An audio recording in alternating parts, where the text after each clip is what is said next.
Yeah, that's just one chime. That's not a chime. You've never listened to the show, have you? There we go. We're just waiting for the second one. Welcome to almost lucky number 13, episode 12 of Understable Minds. Our chime master is our special-ish guest. I don't mean that as an insult. We'll get into why you're a special-ish guest. Mr. AJ Risley is here.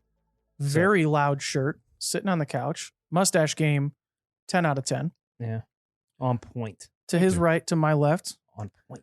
How's my neck gaiter look? Do you guys like the neck gaiter? I mean, it's kind of chilly around these parts. It's like a turtleneck. It's beautiful polo. outside today. Yeah, it was. Yeah, you're right. Tomorrow, not so much. Awful. But today, I think the graphic designers are out playing at Peter Pan. Yeah, slacking. Doing a little shoot for some golden retrievers. Right now? You're working. I'm working. Yeah, I punched back in. McCabe's working. Danny's working. That's right. Graphics team playing disc golf. Oh, that's not cool. Unbelievable. Unbelievable. Unbelievable. That's Eric McCabe. They do need the practice, though. Let's be honest. Right. Next time we have a department duel, Danny and I are still going to beat them. Sick. But they're trying. I'm just excited that my department got a little stronger in the off season. So when my department that doesn't count. Gets called up so I get to bring in whoever I want for my department, right? What do you mean? Like, is the touring team part of your department? No. Yeah, they absolutely are. As the ones who created this series, no. Okay, they are definitely not. I understand. I'm excluded once again. I mean, Gabe's right. Been up in his game. He's been practicing. He's not what I'm talking about. He's not who I am referring to in this. Oh, you're talking about Rick? Attaboy, Rick. That's right. What up, Rick? Let's jump into our... And Kona and Gavin and Mason and Valerie and Clemens and everybody else. Yeah. The list goes on. That ain't fair. We're not doing that. You and Gabe, I think that would be good. I think you guys get your butt kicked. I think we probably do, but I think it'd be interesting. Yeah. We'll get into our first topic here. AJ Risley, you're here. You're a special guest this week. You will be on at some points in the future, and you will no longer be a special guest. You'll just be on the show. So enjoy it while it lasts. If people are not aware, AJ has transitioned to Emporia. You just are buying furniture, things like that. He has an apartment. He has rent and things like that. So he will be in Emporia. He is in Emporia. Yeah. And you've joined our media team. This is true. The media team. Media team? Dissected. Dang, dude. Dude, I'm media team. Dang, that's so sick, dude. So talk to me about that, AJ. What led up to that? How did this come about? Well, I mean, my off season, just in terms of my disc golf and competitive disc golf goals, my off season did not go as well as I was hoping it would. Okay. Physically, mainly physically, I took a couple months off of throwing right-handed. Mm-hmm. Still did some training and exercise, and still felt the same kind of pain. And then during that time, I mean, it kind of bled into the mental side and my whole mentality. It was a little difficult to cope with and to accept. But after like a lot of thought and conversations with like my dad, I talked to Eric a few times as well. I felt like I mean, lucky enough to have an opportunity to step into this media role. And I feel like, and I was excited to take that opportunity, take advantage of it. Mm-hmm. But yeah, it's the playing was still just kind of stalled. It kind of stalled out for a while. And I just started feeling like kind of felt overall like stagnant. And so I just kept feeling like when I did accomplish things, that felt really good. And a lot of those things that I was accomplishing was off the course because I wasn't playing, I wasn't throwing, I wasn't practicing, still just resting the arm. Mm-hmm. And so, yeah, I just, went with that, rolled with that momentum that I started to pick up. And like I did a commentary, I had a commentary gig with Gatekeeper Media Yeah. I had commentated solo on like 4 rounds with them. Yeah, for them like back in November, and I enjoyed that. And I just kind of, I don't know, the competition and seeing myself going out to compete and doing all that. It was just a little bit anxiety inducing. And it felt that way because I had been through the same kind of process multiple times in the past couple of years where I got injured, took some time off, and then started to get back in shape to play again. And I set deadlines of when I wanted to return. And then a couple times I fell short, like I was in the middle of practicing and training and started feeling that pain again. And that was pretty difficult to deal with. And then last year I did a lot of work to get back to healthy towards the end of the season last year. But then when I got back home, I was really feeling the pain again. And then thinking about setting another deadline, like when I wanted to return to, the tour or competitive play, it just felt like this like really unnecessary pressure that I was putting on myself. And so once I realized that and recognized that, I felt like I then had the power to kind of let go of that for a little bit and kind of set that aside and focus on something else. And now that I'm focusing on something else, I do feel like there's almost no pressure on myself to be like a really good disc golfer, Right. And to do everything else that entails. So, yeah, I mean, it's been, I've definitely struggled. Sure. I think my biggest downfall is just has been sequestering myself, isolating myself, and, not reaching out for help. I think that's one thing that I've struggled with a lot throughout my whole life. But when I thought more and more about coming out here to be a part of the media team and to put my skills and my knowledge to use in that form, it felt really good.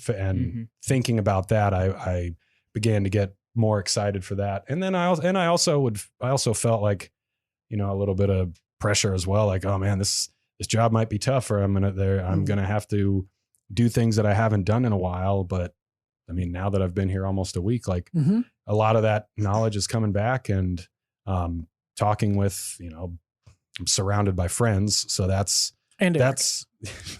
right. Surrounded by friends and mentors. And yeah, there you go. Yeah. Way to save it, dude. That was solid. I got you. Yeah. So it's, I think it was just a decision that felt a little scary for like my pride and my ego. And now that I'm kind of setting that aside, I feel a lot more comfortable. Good. And I'm not really worried about just some of those other external expectations. Yeah. So like you had said, it's almost a week. It'll be a week tomorrow. How do you feel like your worst week? Hopefully your worst week. How do you feel like your first week has gone? Which also so far? Probably was your worst. Let's hope it was right, his just worst. Right. Yeah. To the moon. Yeah, it's all uphill from here. I mean, first week so far has been really good. It's been, I've had a lot of fun. I mean, first day that we got here, you and I and Danny went out to Jones and filmed a fun round, like where you guys were trying to sabotage each other. And I enjoyed myself there. I really like being behind the camera, framing the shots and capturing the action. And then since then, the past few days, I've been editing that footage, and it's funny because you guys had a lot of really good banter back and forth, and like, I don't know, I come across like some editing challenges and like little hurdles, and when I'm able to get past that and get over them and fix things, or kind of utilize some editing tricks Mhm. here and there, it just feels good. And Yeah. so like, I mean, I think I sent you guys a message like, does anybody else like fist pump when they like make like a really cool edit in a video, or is that just me? And so I would love to hear that though. yeah, Yeah, you have how would you describe it? You have some experience with videos and media creation and things like that. right. But yeah, so it's not completely unfamiliar to you. And like you said, you've done Right. the commentary and things like that. You've kind of been on the other side of the camera a little bit. But what was it like that first round of like, you're the only camera out there, it's just you? What was that kind of? Did you feel yourself get more comfortable on hole 18 than you were on hole 1, or were you kind of already there? Yeah, I think it really only took a couple holes. Mm-hmm. Cause yeah, I mean, I've done it quite a bit. I mean, I remember the first ever Smashbox podcast where the first tournament that they broadcast live. Mm-hmm. I was the cameraman. Oh, really? Back in 2014. Yeah. Wow, I remember watching that. I didn't know that you were the cameraman. Yeah. That's funny. So I mean, I've been doing that for a while, and yeah, it just kind of came flooding back, and and I think that's I felt a lot of confidence with that, and then just kept having fun. And you and Danny really made it, took a lot of the pressure off. So who knows, once just because we threw so many ideal shots, straight shots, as you would imagine disc golf to look at the highest level. That's basically what we did. You may not like it, but this is what peak performance looks like. Right. It's say we were shaking the rust off is probably a good way to put it. Yeah. It's a warm-up round for the season for sure. There was considerable amounts of rust, but I think it was exciting. It was close. I hope people will enjoy it. I think people will enjoy it. oh yeah, I think it'll be good. I don't think we have a release date for that yet, but no, I'm kind of a slow editor. yeah, dude, what the heck? This is the Gotta first get time it you've right. done this. No, I'm Why isn't it done? I'm working on it. No, and it's a long thing. 18 holes. 18 holes. Yeah. 18 holes is a lot, and then Yeah. if there's more than 18 holes, Who knows? then it's even more. Yeah. That's a big if, but just in case. It's hard to like say. cutting it all down and making those choices Right. can get difficult at times. It's like Mhm. you want to, there's things that you want to keep, and then things that things that are easy to keep, but then there's difficult choices like, oh man, this was a funny line, or that was Mhm. like, or who knows what it could be. And then, but you got to let it go. Right. And then also we ran into a little bit of a technical issue with the microphones and how that was recorded. Mhm. And so It's time to throw those mics away, guys. I'm in talks with them. We're working on fixing this. yeah, but yeah, so the last couple of days I've been adding in audio from your mic Mhm. into the whole sequence, and your mic was recording like the whole time we were out there. So it's, Right. you said a lot of good stuff and a lot of funny stuff. So it's, Thank you. Again, it's Bangers only. like, yes, it's like trying to find the right stuff and make the cuts. It's tough. Right. It gets, yeah. Yeah. So moving forward, you'll be on the show. This might be our every week setup, excuse me, where you and Eric are out here on the couches next to me. For the audio listeners, Danny is sitting kind of quote unquote in the studio. He's now the video people can see him. Danny's kind true. of running the show remotely, quote unquote. Mhm. He's got a mic so that he could still chime in. People can see him and hear him. But that probably isn't noticeable for the audio only people. So Yeah. Does he sound farther away? I could add like an echo to my voice. Hello. He's so hello. far. So yeah, Danny will be in there. This may be an every week thing. This may not be an every week thing. Hence the somewhat special guest. I wasn't Right, trying to be right. rude. It's just you can't have a special guest the same person every single I week. tell you what, I'd love to be a recurring guest. I mean, that was one thing that Eric and I talked about over the. When does over it the transition from recurring guest to just like you're just on the show? This is just like a thing you do. How many? I don't know. I would say if it's pretty consistent over, say, 6 weeks. I think that. So if we have AJ there on we for the go. next 5 episodes, kick him off 5 on, 1 off. Yes. Forever special guest AJ Risley. I think it's how long he feels special, right? Like if he's feeling special and he's doing special things, then he's a special guest. But otherwise, he gets demoted Do you feel special? to just somewhat special guest, I guess. I mean, in the disc golf world and community, yeah, I do feel a little Okay, special. cool. I try to say that detached from my ego, I guess. Mhm. But yeah, I don't know. It's confidence building sometimes to remind yourself like why you're special. Cause I say that and I'm like, or before I say that, I'm trying to gather like evidence in my Sure. mind. And Sure. and yeah, I mean, I've been around disc golf for a while, and I think that's kind of what is helping with the role that I'm stepping in. Is I've seen the tour side of things, I've seen the technical media side of things. Mhm. So if I can bring all that together, then yeah, Okay. that's pretty special. Forever Cut. special guest AJ Risley. Not a co-host, not on the show. Forever special guest. Congratulations. AJ. Did it? Yeah, I mean, Nice. I'm the only Happy one. to have He's got a Only one name with a tag, name people. tag. So So I've been getting a lot of flack around here for that. That's true. I'm trying to remember how long I remembered to like have my name tag. I think I lost it the day I got it.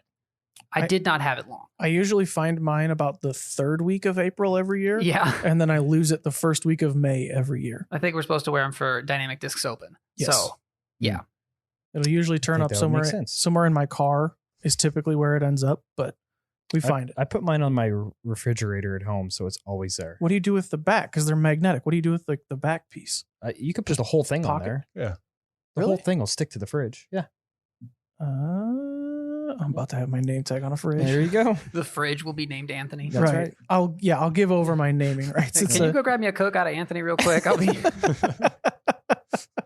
yeah, I've had my identity stolen by my refrigerator for 51 weeks out of the year. It stinks. You know what doesn't stink? Disc golf. Yeah, we're a disc golf podcast Sometimes technically. it does. Sometimes disc golf stinks. Yes. Depends on the course. Depends on if there's a skunk Hey. on the course or something. The level of play. How do you guys feel about Yeah. Vista and people playing 1050 golf? How do I feel about people playing 1050 golf? Does that stink? Vista del Camino. I mean, Jeez. yeah, to Oh, certain people it does. Get wrecked. I mean, 1050 is solid golf, but Right. 1050 on tour is Eric, not winning no. tournaments. So it depends on who you're asking on what 1050 golf is good or not. Stop it. Am I wrong? No, you make a good Stop. You make a good point. Stop. Relatively, you Yeah. make a relatively No, good he point. doesn't. And see the relativity of that is if you're in a room with like Stop. Paul Macbeth and Okay, Ricky stop. Wysocki. Stop. AJ, stop. This is If- AJ's theory of relativity. Yes, here. and I'm shutting And I it like down immediately. Right. If you played 1050 golf every single round forever, you would be 1050 rated, right? Yeah. Guess who that would make you? Paul Macbeth. Yeah. Does Paul Macbeth stink at disc golf? No, No. Okay, so then you can. not he doesn't stink overall. I guess it gets If you stinky played- at okay, times. then 1050 is average. typically not the highest rated round for each tournament either. Right. It's Okay. a good average So- for But an if event, you though. averaged. Yeah, no, if you average, that wasn't the question. The question was, what you said was, You is said 1050. You said 1050 golf stinks. okay. Moving on. at Vista del Camino, maybe, yeah. Yeah, exactly. It was good enough to win an A tier this weekend. At Fountain Hills, 1050 golf puts you in like 50th place. That's like even So- par. Yeah. So yeah, Yeah. No. So, okay. That point aside, we can put a pin in that one because. No. Okay. We'll put a pin in it because we've got notes and we'll follow things along. But Yeah, what happened? Okay, right, because I want to have this conversation here in a minute. Yes. Shelley Sharp Memorial was this past weekend. AB won it. Oh, what do you guys think he averaged on the weekend? 1052. 1052. I think good for him. is that the first A tier of the Solid. year? I believe so. You got I the think it would have to PDJ in be. front of you. You And tell us. I'm looking at 3 people in the world rated I 1050. assume None it of them is. stink. because it's the second weekend of the year, so I would assume it was the first A tier, but I could be wrong. We don't come here for assumptions. We're just going to state it as a fact. And then if we're wrong, somebody can let us That's know. fine. And Yep. we'll just, First A tier of the year, AB won it. There's an AM only A tier in Arizona Doesn't on count. January 1st and 2nd. AMs. Get them out here. Am I right, guys? Really? Fellow Wow. professionals. Hey, wait a Burn. minute. Wait, hold on. No, I'm talking about Pro A tiers. Is I think what Anthony was referencing. That correct? looks Yeah. to be the first Pro A tier. Yes. Thank you, Danny. AB won it. I don't know if you guys have had the chance to watch any of the coverage. I Terry have Miller was not. out there. I saw it pop up, but I haven't had Not time. yet. To- Okay. I wanted to because the cards looked like intriguing to Yeah, watch. for sure. I enjoyed all the players that were on the cards. So Yeah, I've those watched- guys are good. I've watched Yeah. the first 2 rounds, so don't tell me how it ends. It's supposed to be intense. But it's kind of exciting to just have disc golf tournaments and coverage back. There's been people that have been doing coverage to keep things going kind of through the off season. But since like the Pro Tour Championship, there really hasn't been new coverage to watch. There hasn't been new events or tournaments or things like that. Yeah. I'm stoked. Yeah. I'm ready. It's like the disc golf preseason. Right. A little- Shots fired a at little- Arizona, by the a way. little But bit. yeah, kind of. Well, it is like the preseason technically, but it's like definitely it's like a people, preseason. people buy tickets to preseason games. They do, although those preseason games don't really matter in the grand scheme of things as far as Sure. like records go and everything. And Mhm. as where this one does, Oh, this is yeah. an A tier win for Right. spoiler alert, Anthony. Wait, hold Varela. on. La la la la. I mean, there's no spoilers in sports, so if you guys are I already said it too, so it's fine. Well, there's Yeah. okay. It's There's just okay, in one ear, out the again. Real quick, that's relative because like I had a here we go. Full like, circle. I got a phone call while I was driving out here, and my friend that called me up was like, I answered the phone. I'm like, hey, how's it going? He's like, hey, are you driving or watching the game? And I said, I'm driving. He's like, okay, I won't tell you about the game.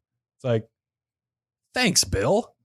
Thank you for not saying both, by the way. I appreciate that. Yeah. Watching the game and driving. Not So a I don't good know. mix. I'm sorry. It's just I don't know. relatively. I still think there's no spoilers in live sports. If there's a live sporting event going on and you don't want to watch it and you don't want to know the outcome, that portion of it makes sense. Yeah. But you need not to be on any type of social media platform. And then when it does get spoiled, you can't complain about it. For sure. Like, and that's funny that you say that because I do have I've got 2 stories, one where I was successful and one where I was thwarted. Uh-oh. And the success story was I think it was for the Jonesboro Open last year. Nice. And I think I went out, left my phone in the car or put it on airplane mode the whole day. Mhm. And everybody, and the people that I saw, the people that I was around was like, if we started conversing too much, I was like, Nope. hey, actually, wait a sec. Just in case, like no Jonesboro Open, don't tell me any results. Cool. And then I made it home and Mhm. watched the full Disc Golf Network broadcast on YouTube. Nice. Okay. Sick. Did you like that better? Like not knowing and watching it, or I guess if you watch the Pro Tour net or the Disc Golf Network, that's kind of different. I did that with it was Beaver State Fling like 2018, maybe 2019. Yeah. And I waited until either Central Coast or Jomez or whoever it was put the next round or the next day coverage out. And that was awesome. I loved that. I did that. I did that last year too for the, I think it was like the July swing that was, I want to say it was D-Glow and Preserve and Ledgestone and Mhm. Idlewild. I think Dr. Dan Jarbo and I, we were committed. We were like, no spoilers. Don't watch the Jomez. Yep. And stay off of Instagram. And I think we did it. I think the only thing that I spoiled myself on was Kristen winning D-Glow, Mm. which was sick. Might have to Spoiler go back and watch that. Yeah. Spoiler alert. The real quick, the one Like time I 9 was months late. thwarted, the one time I was thwarted was, sorry, Dad, was by my dad. And Jeez, I dude. told him like multiple times too. I told him like, hey, I'm going to watch the Jomez coverage of the Utah Open when it comes out the next day. And I want to do it without any spoilers. Mhm. And I remember like context was that I was on tour. It was 2018. I was on tour, flew back home to be in a wedding and then flew back out to be on tour. And the 1 week that I missed was the Utah Open. So I was like, well, I'm going to step Yeah. into the fan role for a second, but I'm going to be busy on Saturday Mhm. at the wedding. So I want to just watch the whole thing after it comes out. Right. And then I go to dinner with my family, and my dad comes in to the restaurant, sits down next to me, and I had told him, like, texted him, like, Right. okay, just watched the first round, but I waiting for the video, and then he comes into the restaurant, sits down next to me, and he just looks at me and spoils it with one word. He sits down and he's just like, Ricky. Like, come on, dude. And it's not like you didn't tell him, like, okay, I'm going to try and do this thing, or like, I can't wait to get to watch it. Yeah. You literally said, hey, Dad, this is what I'm doing. Don't talk to me about it. For me, I'm more of a in the know, like not in the know, but in the moment. Mm-hmm. And For I want to sure. know right now who won. Like I don't need to, I can watch the action later. I just want to know who won. Yeah. And a lot of that probably comes from me wanting to know how my players played and that kind of thing. But Yeah, it's probably a little different for you. the one thing I do remember on like respecting people's not wanting to be spoiled was when Anthony and I were in Alaska this summer, Mm. and Mm-hmm. we were filming the 5K, 10K ace in Alaska at the Meyer Lake Classic. And I had my phone and I was watching live coverage of Worlds, and there were people. So I don't know if you guys aren't familiar with 5K, 10K, you stand at the end of the tee pad, you look at the camera, you say what disc you're throwing, you know, your name, all that stuff, and then you throw. Well, people were doing this as I'm watching James Conrad throw that whatever shot. And I mean, it took everything in my energy not to just scream. Mm-hmm. Like, I mean, I it was an epic moment, but then every group that was coming up was like, half of them wanted to know, half of them didn't want to know. And it was, Yeah, there's it was like one a of those- pre-conversation of like, okay, Right. who knows? Who doesn't want to know? Yeah. Who wants to talk about it? Yeah. Okay, you don't want to know. You guys go over there. We're going to go over here. Yeah. Did you guys see what James just did? Yeah. It was crazy, It was very funny. but it was an epic moment for sure. It was, Right. That was the only time that I've ever been like respectful of wanting to keep someone's spoiler beliefs intact. Mm. Otherwise, Okay. you're like AJ's dad, and you Yeah, just do not Ricky. care about other people. Yeah. Whoa, dude. Rick. Okay, now By that's the my way- dad. you're not, talking By the not way, other Ricky people. won Vegas. Just in a couple weeks. In a Rigged. couple weeks, just so you know. Heads up. Nah, he didn't mean any ill will about it. He was just excited. Right. And No, and, yeah, And the for way that sure. Ricky ended that too. yeah, you're Bonk. right. Yeah, that was that walk-off ace. Oh, the Yeah. eighth. But didn't he dominate? Wasn't like He was already winning. he was had it one winning. going into like that hole already, right? Yeah, Yeah. that's right. And I will say just real quick, if we want to wrap the whole spoilers thing up, but the feeling that you have about like the desire to watch it in the moment, I think that's what compels people to say no spoilers. Mhm. So it's the same kind of Sure. feeling, you know. I mean, because I know firsthand, like that's why I did my Idlewild Mhm. thing, or the watching Yep. all the Jomez coverage like after the tournament was over. Mhm. So And if I watch disc golf, I mean, I'll be honest. If I watch Disc Golf Network, if I'm watching live, there's a very slim chance I go back and watch post produced Mm. right. I will say with the with the quality that DGPT is putting out there now, the Disc Golf Network. Yeah. At least. Yeah. yeah, you're right. I mean, there's some things where you get like a different perspective from Jomez. I mean, not only from the video, but then also the commentary. So, Right. but just you mentioned Pro Worlds, and I was there. I was Mhm. there in person. Watched the disc come in. You didn't want spoilers, so you closed your eyes. James, wait. lead card's approaching the fairway. Better cover these. And so bad you had no boys. idea who. You knew somebody threw it in. You just didn't know who it was. Right. Yeah. Because I was putting both of my hands over my eyes, and my thumbs, actually, maybe they would Plug reach in my your ears. ear holes. But I watched the shot happen live, and then the next day rewatched Oh well, that's the live broadcast, and that was fun. yeah. I really enjoyed myself. Yeah. Well, I mean, I think it's Side note. when you mention the commentary, I agree with you to a certain degree on that. But it's also the live commentary, hate it or not, it's more genuine to me For sure. than commenting on about the James Conrad shot that Yeah. everybody in the booth knew was going in, but it's hard to fake that. You know what I mean? Yeah, I guess if you wanted to, you could put like a side by side, like Big Germ's reaction and Ian Anderson's reaction. Oh my gosh. Yeah. Yeah. Or Big Germ's reaction and then Big Germ's reaction from the live stream where he was there in person. Yeah. Sorry, Germ. Yeah. We love you. Yeah. Another player that did very well this past weekend, newly signed to Westside, MattyO.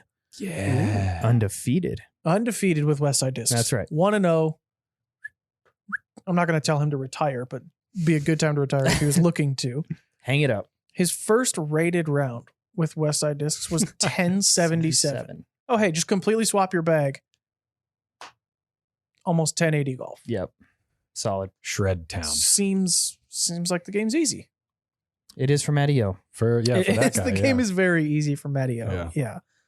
He won the Bay County kickoff. He averaged 10 points below AB. Unbelievable. 1042. Eric, is that like garbage to your golf? Well, that's the thing. Well, here's the thing. He shot 1077. He gave himself a buffer, so who knows what he was doing coming down the stretch, because ratings don't mean a dang thing. So if I have a 2-stroke lead and I'm looking at having a 980 rated round, okay. Right. Yeah, I'll take the 980 round in a W. Well, that makes me think like there's different types of people. There's people that measure their success based off of par. That makes you think that there's different kinds of people in this world? I mean, that statement. Is this like a light bulb moment of like, not no, everyone's it's just another drop in the bucket, man. Everybody is so like, I don't know. I could go on and on about quality and how that defines people endlessly, but there's different, I mean, I don't want to say there's 2 types of people in the world, but there's disc golfers that measure themselves based to par, and then disc golfers that measure themselves based on their player rating and round ratings and whatnot. So which one are you, AJ? Inflation. I think I'm more of a round rating kind of guy, because in like disc golf, I've over time I've recognized it as like a craft and an individual craft. And so, if you think of other crafts, like painters or musicians, it's like, do they paint to par? Do they record to par? No, they record like based off of like, musicians play in tune and in a certain key. And there's like, right. But yeah, right. There's some music that sounds bad to some people, but still makes sense. Mm-hmm. And so then it appeals to other people. So I don't know, when it comes to disc golf, you could shoot the best round of your life and lose. Mm-hmm. And then how are you supposed to feel? It's really interesting, because like, and it's another thing that I'm thinking about right now is like watching Rick in his press conference, and then I think his Smashbox interview, he was talking about, they were talking about like first place or last, and how and then how like he sees like second place or third place. That's Ricky Bobby, not Ricky Wysocki. Sorry, it's called Talladega Nights. I mean, the 2 names rhyme out of it. They don't rhyme. It's the same name. Talking about the Wysocki and the Bobby guy. Not the Ricky and the Ricky? Well, yeah, that rhymes too. Danny, thoughts? No. No thoughts. No thoughts. Nope, just vibes. But just vibes. Yes. Yeah, so I don't know. He mentioned like letting down the fans, and also like how second or third place feels like a last place or a failure.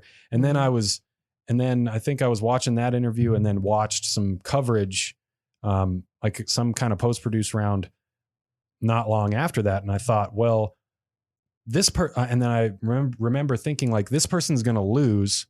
They're going to fail in that regard. But watching them play, it's like, it's not a failure, or the result is one thing, but then once you watch, you see this plethora of piñatas of results. Oh. So I don't know. It's there's a lot going on there, but I think Yeah. a lot of it is relative. A lot of it is subjective when it comes to ratings and par and all that. Mm-hmm.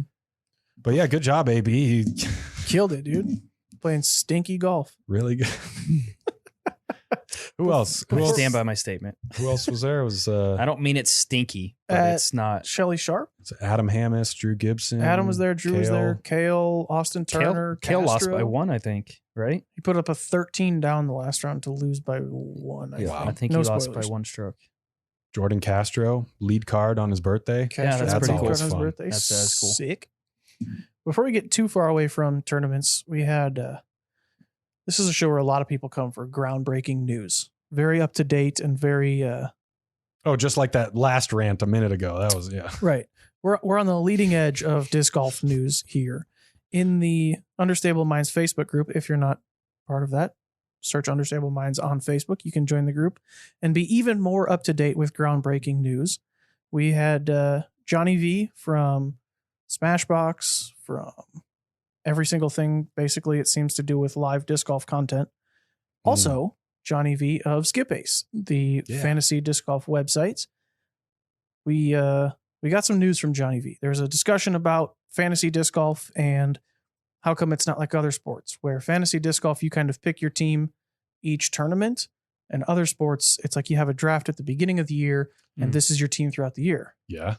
Not anymore. What? Johnny V posted a little screenshot, and he says, well, okay, I guess I will release the season-long fantasy draft option that we've been working on for 4 months in the next few days. Or right here in the Understable Minds Facebook group and also on the show. Sweet. So there's going to be an option for, it looks like... Is there like a salary cap kind of thing? So it looks like in the screenshot he posted, there's 4 spots in this league, and there's just a list of people. AJ, you're actually one of the people that is draftable. Congratulations. You go through and you'll draft your players. I'm not, my PDGA membership isn't current right now, so that It's sorted alphabetically, and there's only scratching my head a there's little only bit. 3 AJs, and you are on there. Well, thanks. So- Thanks, Johnny. Congratulations. But yeah, it'll be kind of like fantasy football, fantasy baseball, where you have just the list of players in the NFL. I don't know what the cutoff will be, if it'll just be people that are Pro Tour That's cool. card holders or something like like that. And you'll be able to go through and you can say, all right, if you're first, I want Ricky. I think Ricky's going to have the best year, so you get Ricky. And then if AJ's next, he can say, well, I want Eagle. And then Eric, you can say, I want Paul. And Danny can say, I want Dickerson or whatever. And then I get Ricky for the entire year. You get Eagle for the entire year. And then however Eagle does every single event, that's how many points you get. And that's how it all works. And is Whoa. aside groups? So like if we created a group like that, and so that way it's not just like one person has one player for the whole year. In the league. So yeah, if say It's different leagues basically. right. Yeah. Right. okay. There's different Got leagues. Yeah.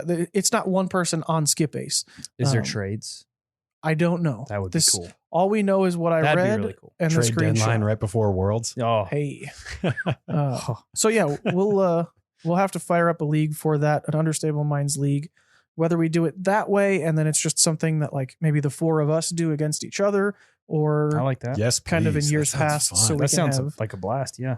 maybe we'll do that. Maybe we'll have like a 4-person one between the 4 of us, and then we can have kind of the old style Overall, where you just yeah. pick players based on the events. I like that. We'll do that, and we can. So like Johnny V said, So it's we'll not. have fun with that. Yeah, it's not announced for yet. sure. We don't have all the Oh, gosh, details. pressure. Oh, But you're on the clock. pretty Auto draft. sick. AJ just takes himself. Yeah. Panic. I thought it's Joke's on you guys. I've been putting this whole time. Putting practice. I've been putting for 15 years, AJ. I've a been long doing time. a lot of putting in those 15 years. All right, we've Yeah, got that's cool. a hot take from Cooper in the chat. Cooper. Cooper says, "Hey guys, the other week in ball golf, a commentator made a point that the best players in the world are the best ball strikers who happen to be putting well in a given weekend. Do you guys think that's the same with disc golf? The winner is the longest or best thrower who happens to be putting well, or vice versa?" Well, that's tough because the commentator said ball striker, which kind of makes me think of shot shaper Mm-hmm. in disc golf Okay. a little bit. But yeah, I don't know. Or I would think it would just be who's hitting lines, who's throwing the best. Right. On I think it Getting depends off on the the tee course. right, because too. if you Dixon on his podcast, the other one always says the winner is on the Boxes podcast. That's what I was thinking of. If you look at the stats, the person who has the highest fairways hits and the lowest OB rate almost always is the one who wins, and their putting is like fourth or fifth in the field. Interesting. Is that because when you Yeah. park a hole, the putting doesn't count? That's another thing. Yeah, if you're, Oh yeah. yeah, it's hard to say. I fully For me agree with personally, this. I would rather be the best putter on tour of all time. Oh yeah. Yeah. Personally, I would. Hmm. Than the best thrower, I guess, because I mean, for me, I've been successful on tour because of my putt, not because of throwing a disc 600 feet or Right. throwing a forehand 200 feet for that matter. You know, when I was on tour. Right. But But maybe you wouldn't say that you were, when you were on tour, maybe you wouldn't call yourself the best putter on tour, but you were one of the better putters. one on of the tour. best, I would say. Yeah. If not the best, you were one of Yes. them. And it's not like you couldn't get off the tee well, but Correct. you probably wouldn't have called yourself one of the biggest arms, Correct. the furthest throwers. Would you? I had a very good short game, is what it was. Right. Like the mids and putters. So I could not have a very good day throwing the disc off the tee, but I would scramble and I would make every single putt. So do you think that if you were Yeah. to have less of those not ideal days off the tee, but have maybe a few more not ideal days on the green, do you think that you would have had a better overall career, or would it be about the same? It's a good There's no question. real way to That's quantify this. It's yeah, just, right. and I guess the same would go for you as well, AJ. Do you think that would you say that you were a better putter or thrower? Thrower. Okay, so then it would be the inverse for you. If you threw the disc a little bit worse every once in a while, but made an extra putt every round or whatever, Oh yeah, I would. your putting game got Yeah. as much better as your driving game got worse, and then it would just be the opposite for Eric. Do you guys think that your careers would have gone better, worse, about the same? I think my career would have gone better, or would have had better results if my putting if my putting was more consistent, Mhm. more consistently in the basket. And I think what that does is that affects the golfer's confidence on the green, which Mhm. in turn affects the golfer's confidence on the tee. Because when you step up, when they're on the tee, usually on par threes, they're looking at the fairway and the green ahead of them and kind of subconsciously thinking, determining where that circle 1 is, where that circle 2 is, and then Mhm. where their comfort zone is. And so if the golfer's comfort zone is, or, strong circle, whatever it might be, if they're 90% inside 20 feet, then they're standing on the tee 400 feet away and looking at this 40 foot wide technically. Yeah. circle. Mhm. Now, if you're closer to like Ricky's confidence, 80. your circle is not 80 feet wide, like it's 80 foot radius. That's what I'm saying. Yeah. So it's like 100 4 huge. times as big Yeah. as what I just previously described. So the pressure that you feel on the tee is going to be a quarter of that person who feels really confident from 20 feet in it. Mhm. So yeah, I think putting is still really important in our game. It's way more important in ball golf because putting is much more difficult Yeah. in ball golf. I'd Mhm. agree with that for sure. So if you go to the stats of the Dynamic Discs Open and you see Paul Macbeth won this year, or last year, I guess, and he had 79% circle 2 in regulation and 65% circle 1 in regulation, which means it's like green hits. It's like off the tee, that's where you land. It's not your putting. And he was second in circle 2 in regulation and second in circle 1 in regulation. And his putting is you have to scroll down to find him. Ouch. If you sort by putting percentage. And so his putting was 86% in circle one, which is like pretty solid. But the hitting the greens and giving yourself that opportunity is statistically always going to pay off more. Yeah, and think about how much he would have won, how much more he would have won by had he made all those putts. Yeah, right. So, but if you're not giving yourself the opportunity, it just doesn't matter, right? If you're not not hitting the green to begin with, you're not going to have an opportunity to putt. So like that's why I said it depends on the course. That's true. So I switched depends over so much more on the course in disc golf than it does in traditional golf. So okay, I switched over to Idlewild, which is arguably a complete opposite kind of course. Mm-hmm. Kyle Klein, who won that event, was number 1 in circle 2 in regulation, second in circle 1 in regulation. And if you sort by putting, he is about a page down. Mm-hmm.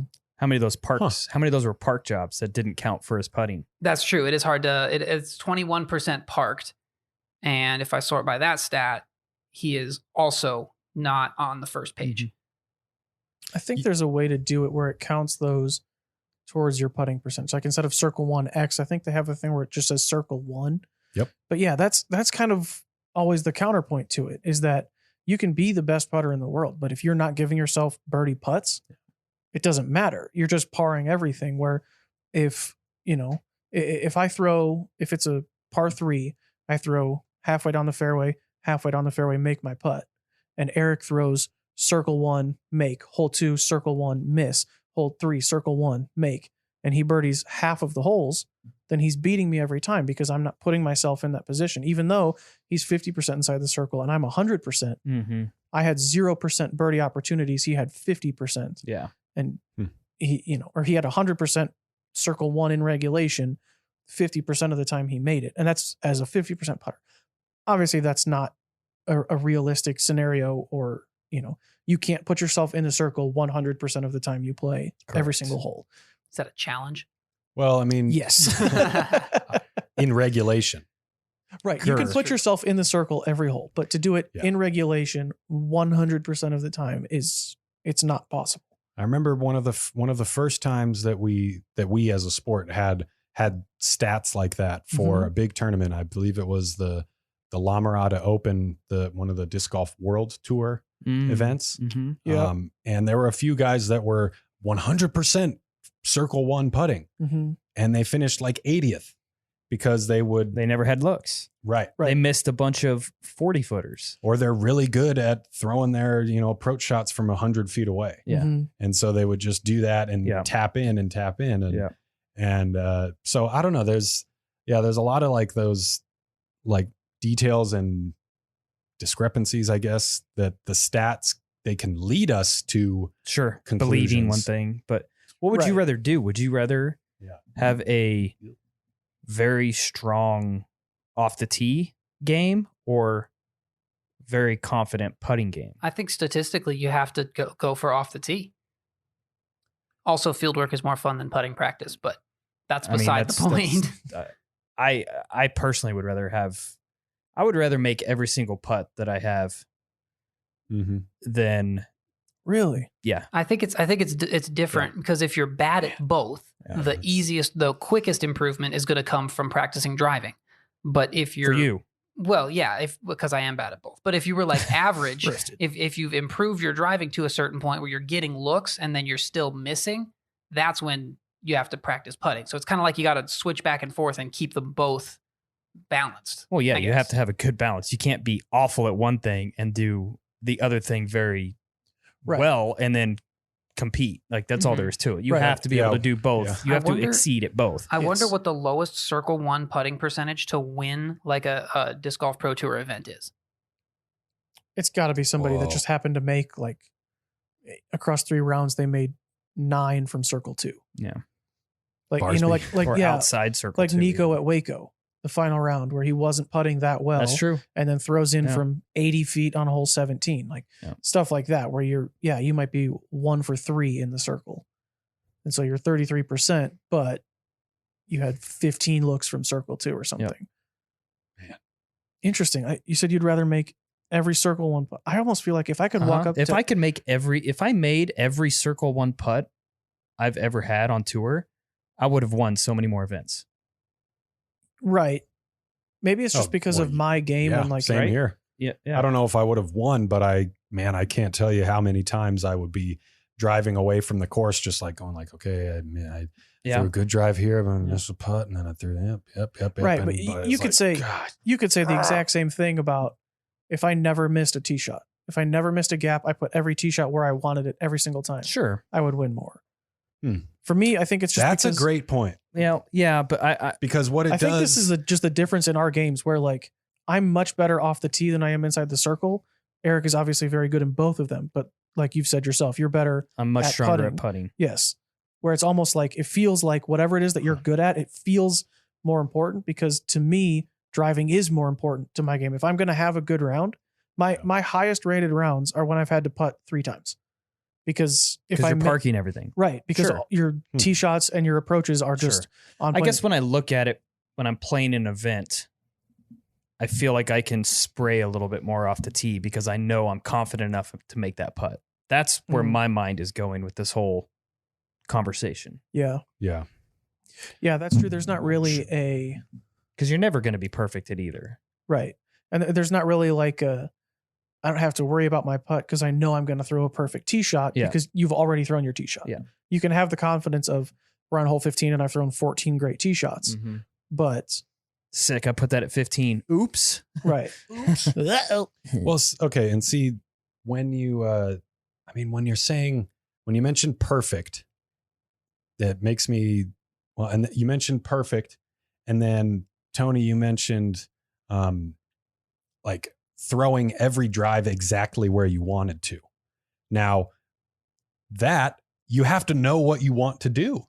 Yeah. It doesn't just happen. Like compared to putting, throwing tee shots, putting is simple. It's, it's much less distance. And then it's also just one result, really. It's like a pass or fail kind of thing. But when you think about throwing a tee shot, you have to incorporate the distance that you're throwing. And that varies on every hole that you step up to. You have to incorporate the obstacles, the trees. You have to incorporate the ground play, the discs that you're throwing. Like if you're going to throw a 300-foot shot, you're throwing, you're maybe throwing a fast mid, slow fairway, whatever. And that's going to have its own unique ground play. If you're throwing a 400-foot shot with the distance driver, that's going to, the ground play there is going to be much more diverse. And that's going to be, a really, tricky variable to conquer and to understand. And so I think, man, that makes me kind of feel like, if I could throw every drive exactly where I wanted to, and well, obviously that would be, the option if it's okay. Well, you're telling me I can go ahead and just put this drive right on the pole every single time. That's the cheat code because then you're perfect at both. Well, sure. I'd still miss a putt. and I think that's probably why I'm more of on the putting side of things, because I spent so much time on my putt too, kind of like you kind of touched on there. Yeah. Is it kind of depends on what your strong point is already. When I feel confident enough in my drives to put myself in position to make that putt. Right. Jackson brings up an interesting point in the chat. He says, what's the biggest difference between a regional pro and a touring pro? It has to be putting. I don't know that it has to be putting. Yeah. It's the That's mental a good question. game. I think the mental game is a big thing. And yeah, so I guess for you, both of you guys, when you went from regional pro to touring pro, what was the biggest difference that you noticed in yourselves? The adversity and the reaction to adversity. I agree with that 100%. And I think like just now that you bring up like regional, not even thinking about disc golf, it's like I just came from San Diego to Kansas in the winter, and it snowed like the first, within 3 days. And so right there, it's like, how do I adapt? What do I do? And so to bring it back to disc golf, it's like you have your home course where you know your surroundings, what your discs do in relation to those holes. And so there's less adversity that you're faced with. Whereas when you go out on tour and go to a different locale and find yourself in... You're from SoCal. Yeah, not local. It's north and south, not high and low. Sorry, continue. Come on, guys. SAT words. Locale with an E at the end. You know, you're not wrong. And on the other side of things, as a regional pro, when the tour comes to town, it is not easy to perform at home. There's a lot of added extra pressure on you for sure at home because you're throwing shots. Oh, I've never bogeyed this hole. Right. I should birdie this hole. I should birdie this hole. You know, the mindset is a lot more difficult on playing at home when the tour comes through your town. Right. It's hard to play well at home. Yeah. Yeah. I mean, because the adversity is kind of amplified when you face it. And some of it has to do with the external expectations that people have on you. Yes, that's a fact. So that's kind of an interesting, I don't know the word for it, but that's kind of an interesting point where like most sports, you think of home field advantage, right? Because if you think about it, you're playing the same game just in different spots. Yeah. Baseball is baseball. Sometimes the stadium is a little bit different or whatever. Football is football. The field is 100 yards long and 55 yards wide. Whether you're at Arrowhead or you're Mile High or wherever you are, it's the same sport. It's the same thing. It's these 11 guys, those 11 guys, same game. Whereas disc golf is like you were talking about, the courses in San Diego are different than the courses here. They're different than Idlewild. They're different than the Northeast. It's the same game of put the disc in the basket, but it's not the same shots. It's not like you just throw 18 hyzers. And then that's called the Memorial. Got him. And then bring elevation into it too. Right. I mean, that's a whole nother animal. Right. Interesting. I think some of it has to do with ego and how, there's certain things that we tend to focus on that we do for ourselves, and then certain things that we focus on that we do for others. Yeah. Or certain things that we focus on that are determined by just us or determined by others. So like when you bring up this tough to play at home, when the tour comes to town, that's the part of it where it's like, okay, well now there's somebody else that the regional pro is now comparing themselves to. And so like I think I was watching Rams and Cardinals last night, and at the beginning of the game, what? And then they flipped the coin. Yeah. Right. But I don't know. I think I was watching Kyler Murray and like his reaction to like one of his early interceptions. And I don't know. I just felt like he's got to focus on himself right now. Like it's really easy to focus on the fact that the other team is up like two or three scores to 0. Sure. And then what the home radio commentators are saying or thinking, and then what all the fans are thinking. So it's, that is there. How does one push through that rather than trying to like circumnavigate it? They gotta, the athlete, the individual has to turn everything around and has to think about themselves. Like Dak did when he ran that ball with 14 seconds to go and no timeouts right down the middle and slid. Or I don't know what what was up with that. The best part was when he gave the ball to the center. Yeah, right. As if that's the guy who spots the ball, because then he did, and then the ref came in and tackled Dak, then got the ball, moved it, then the game ended. And shouldn't that be a penalty, roughing the passer? Yeah, on the ref. Yeah. I'd like to flag myself. Flag on the play, number 157. Oh, crud. That's me. That's me. Did you guys see all the memes about like it was like the Rams escorting Kyler Murray out of the playoffs and stuff like that? It was like, I saw one where it was these two police officers that were like, I don't know, arresting somebody who was, these two police officers were mammoth human beings, like 7 feet tall. And this other person was like a normal human. And they both just picked the guy up and were carrying him and his feet were dangling. Oh, that's funny. It's like, so mean. So mean. Memes. Danny, we've got your Facebook question up next. If you guys want to participate in Danny's Facebook questionnaires, once again, join the Facebook group. Let's get it. Search Understable Minds, and then you can answer such insightful questions as, The question this week is, what would be the best vehicle for navigating a disc golf course, a disc golf parallel to golf carts? And there were some creative ones. In Discord, there was Wolfie said an ATV, which Yeah, that's the easy answer. makes sense because it would be It's able a to get lot. everywhere, but I feel like it'd be too wide to like Yeah. squeeze through like It's a lot of the work to get on and tunnels, off. and it's noisy. Like you can't bring an ATV to a tournament. What if it like backfires in the middle of it or just fire it up as somebody's putting? Like that's not okay. Someone said a motorized Zuka cart with like wheels, a cooler, room for 20 to 28 disc, electric motor that's solar powered, like all this. Interested? That's Yeah. Zuka, sounds get on fun. it. I don't it know. I don't electric think it's or practical. That's what it gas? says. It says it's electric. Okay. But So like that'd be a I little don't- quieter. Can yeah. you sit on it and rev the handle up like a motorcycle? Yeah, I'm imagining like a moped, but Yeah. there's like the discs kind of go underneath you, and there's I don't know, a cooler in the front or something. I'm interested.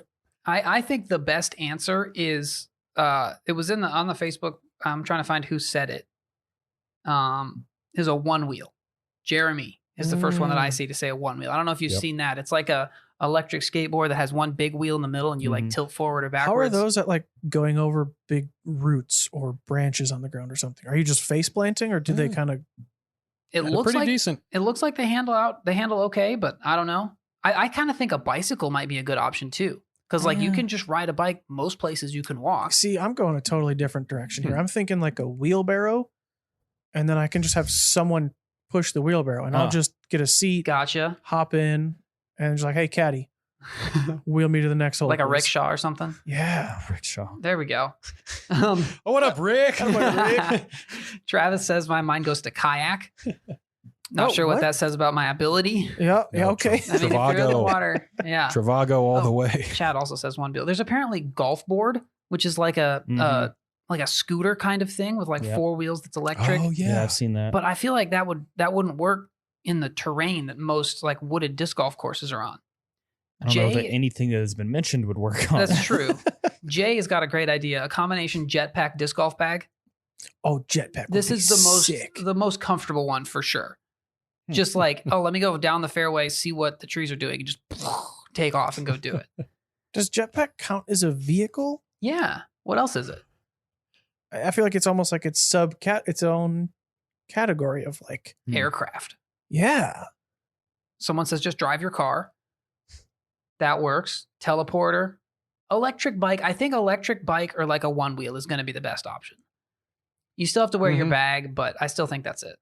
Yeah, I think they make there's a model of one wheel that has a bigger tire, more rugged tire, like Yeah. Yeah. made for off-road stuff. That'd be my vote. A helicopter, Steven says. That would be apparently Jeremy, a good let's- option. Let's get on this. Uh-huh. Jump on it Special right delivery. away. All this to say, like, I think that this justifies Dynamic Discs buying a one wheel so I can test this. Mm. Definitely not just ride it around for fun. Practice in here first. Okay, yeah. I'll do after hours on it. Right. And that'll be the justification. There There you we go. Revive the series just for that. But yeah, that's all I have for the Facebook question. Thank you for sending in your questions. I thought we already discussed this, the real answer, which was a golf cart powered by squirrels. Naturally, yes. That was on the Dear AJs. I don't know if that one's got out yet, but Spoiler It's a alert, deep cut. dude. there's plenty of those out there. Deep cut. Plenty of squirrels, I mean. Plenty of You could all- wrangle up a few. mush. Okay, so this next segment is one that I decided to add to the show. It's a official Understable Minds Player of the Week. I don't know how many players are eligible, or if we're going to keep doing this. If people like it, we can do that. But the idea is, as a podcast, we'll pick somebody every week. It should rotate who picks it to pick the official Understable Minds Player of the Week. And it could be a player who's played really well, or it could be somebody who's done something for the community, or it could be any number of things. So there were a few, what's the word I'm thinking for? Contestants Mhm. for this week. The Nominees. That's a good There we one. go. Yeah. We have AB for winning Yep. the first A tier of the year. Well done. Or the only other one that was really applicable was MattyO. And I decided to give it to MattyO this week. So this week, the Understable Minds player of the week is MattyO because he shot 1077 with brand new discs, which is just incredible. Yeah. I've shot 1077 with the oldest discs that I own. Mm-hmm. No, I didn't. You could know how they fly really well and still not shoot that. And he did. Right. I could be 100 Incredibly. points below that. That is just mind blowing to me. I don't know if like the mentality for some players is like the new discs give them more confidence. Do you ever think that? Like, I think it's not just the new discs. I think it's the new company, the new relationships, feeling loved, feeling cared for, feeling supported. I feel like there's I think, something to be said too about like not maybe not knowing what the discs are going to do in and out, so that it forces him to like. I mean, I don't know what he threw, but I know he likes the maiden. So it forces him to, if there's a straight shot, to not overthink that of like, my maiden's going to go straight, but my gatekeeper's going to go straight, but so is the Maverick, and kind of have all those things in his head where it's just like, I know the maiden's going to go straight, so I'm just going to throw it. And I feel like there's something to be said about it, simplifying your game of really leaning on the discs that you do know and just kind of a back to basics type thing. Yeah, I would agree with that. And it's not like MattyO is completely trilogy illiterate, because Right. he did play for Latitude for a handful of years. So plus like his go-tos have never like betrayed him. I don't know if you've ever had this, like my go-to evader or whatever, if I'm throwing it for like those stable shots and then the one time that it turns just a little bit too much, then I lose a lot of confidence in that disc. But if it hasn't done that yet, it flies so much better. I've got a Maverick that's in a similar situation right now. She's kind of in timeout where like for years that disc has just been so good. And then I threw it one time and it flipped way faster than I wanted it to. And now it's like, hold on. Was Probably that me hadn't. or was that the disc? How or- could you? Right. So probably yeah, had Zach Melton's name on it. I really wish it had Zach Melton's name on it. So I'm still going to blame Zach. Yeah, of course. Because he started coming out with Lucid X Mavericks, and now this one's been in my bag forever. Mm-hmm. It's not quite flying the same. So clearly Zach's fault, not mine. You've determined the variable. Unbelievable. Do we have one more, Danny, or is that all the time we've got? I think that should be all the time we have for this week. Okay. So I think you should possibly appoint whoever picks that. Whoever picks Yeah. it has to pick the next person. Yes. Okay. All right. Let's go with Anthony for next week. All right. Dang it. Yeah. All right. Fair enough. Have fun. Are we allowed to like nominate ourselves? If You you did can- anything worthy, yeah. I nominate whoever you renewed want. my PDGA membership. Hey. That's this week though. Yeah, that's true. Or that was last week probably. It was yesterday. Oh, I know what I'm Yeah. doing next Ooh. week. Okay, so we won't nominate ourselves. No. Hey, if you guys are looking for anybody in the next 2 weeks, sitting right here. That is all the time we've got. For YouTube people, stick around. We can sit and chat for a minute after. For the audio people, check us out. We out. Live on YouTube every Tuesday afternoon at 2 p.m. Central Time if you want to hang out a little bit before the show, a little bit after the show. We've got the chat going. Anything like that. Be sure to subscribe to the YouTube if you're not already. Follow us on your podcast app of choice if you are not doing that already. Join the Facebook group. Join the squad. Support AJ. Support Eric. Support the rest of our team. That's Please. it. See you later.